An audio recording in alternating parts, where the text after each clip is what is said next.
கர்த்தருக்கு ஸ்தோத்திரம். இந்த நாள்ல கூட நம் தேவனுடைய வசனத்தை தியானிக்க போகிறோம். ஆதியாகமம் 16 அதிகாரம் 13வது வசனம் சொல்கிறது, நீர் என்னை காண்கிற தேவன். ஆகார் தேவனுக்கு நாமத்துக்கு ஒரு பெயரை சூட்டுகிறார்.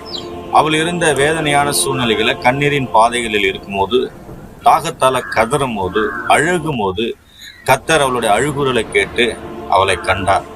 அது மாத்திரமில்ல, அவளுக்கு ஒரு வாக்கு உறுதியை கொடுத்தார். என்ன வாக்குறுதினா, உன் சந்ததியை நான் ஆசீர்வதிப்பேன், உன் சந்ததியை நான் பெருக பண்ணுவேன் என்று சொன்னார்.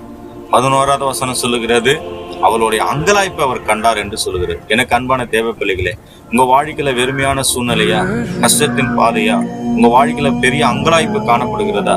என் அங்கலாய்ப்பை யாரும் அறிந்து கொள்ளல என்று நீ வேதனைப்படுகிறாயா? மனுஷன் முகத்தை பார்க்கிறான், தேவனோ இருதயத்தை பார்க்கிறான். உன் அங்கலாய்ப்பை அறிந்திருக்கிற தேவன் நிச்சயமா உனக்கு ஒரு அற்புதத்தை செய்வார். உன் அங்கலாய்ப்பை மாற்றுவார். உன்னை காண்கிற தேவனா இருக்கிறார். கர்த்தர் உன்னை ஆசீர்வதிப்பார். God bless you.